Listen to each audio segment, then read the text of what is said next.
How's everybody doing today? It's Bre Ann Rose from Project Bubblegum coming to you. Today we want to talk about my emotional change, my emotional journey through my transition.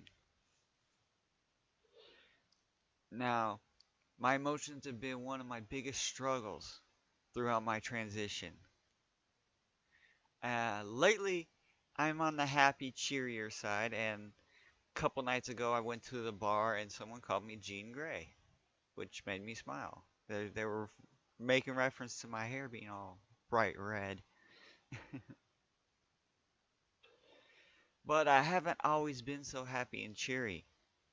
You know, I spent the good first 3 or 4 years of my transition being very bipolar. But during every month, once a month for several days, I would get extremely bitchy. And I still do nowadays. It's my emotions are a little more stable.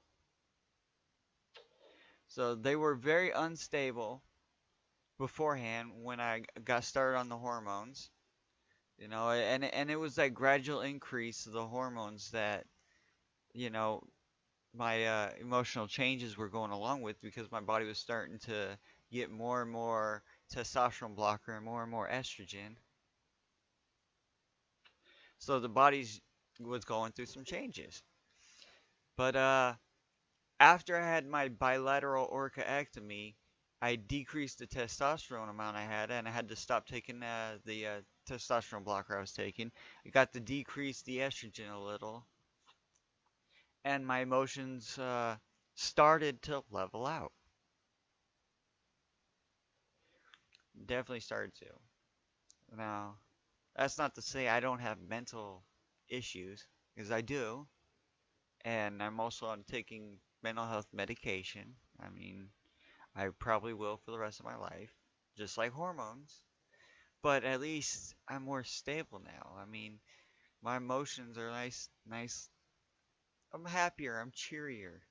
Everything's working out better for me.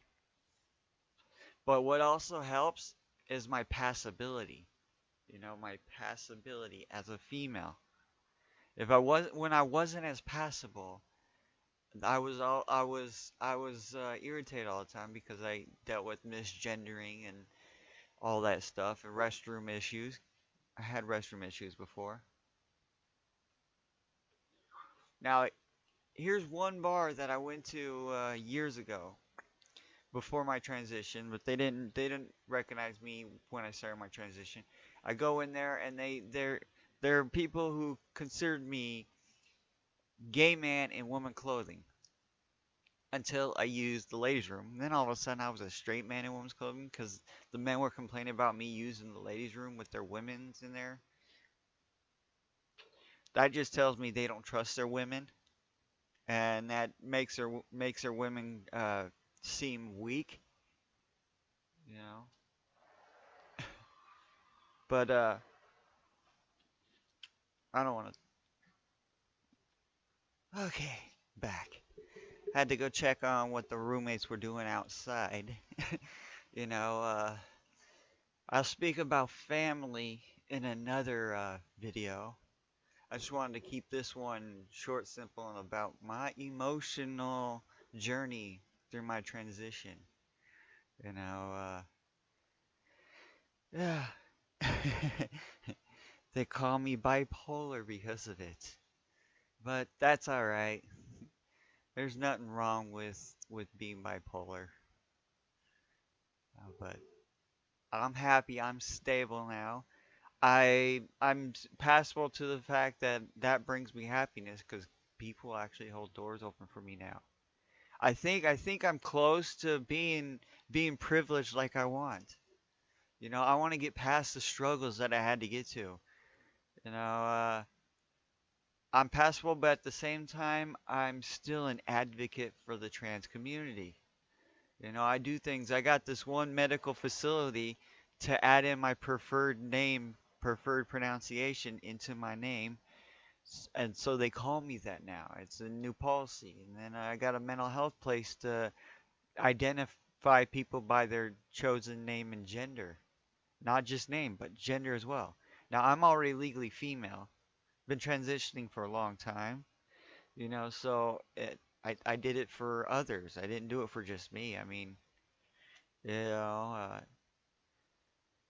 I'm to that point that people just they accept me for who and what I am. I mean, it's an awesome thing. So for anyone that's transitioning or wants to transition, it gets better. It does get better. After a while, it's when I talk about passability, I'm not talking about just the looks. It's the femininity that comes out of you, the glowingness, you know, how you portray yourself, your walk, how you talk, how you stand, how you interact with people. That's what I'm referring to when I say passability. Because even the butchiest masculine of trans women can still come off as very feminine. You know, uh, but anyways, this video short, as most of my videos are so far. Soon enough, I might delve into some longer videos when I get into subjects that are need a little more in depth too. But anyways, if you like what you saw or heard, hit that like button. If you enjoyed the video and want to see more like it, hit the subscribe button. You got any comments, questions, or suggestions? Feel free to leave them in the comment section below. As always, I am Bre Ann Rose from Project Bubblegum. Till next time, y'all. Peace.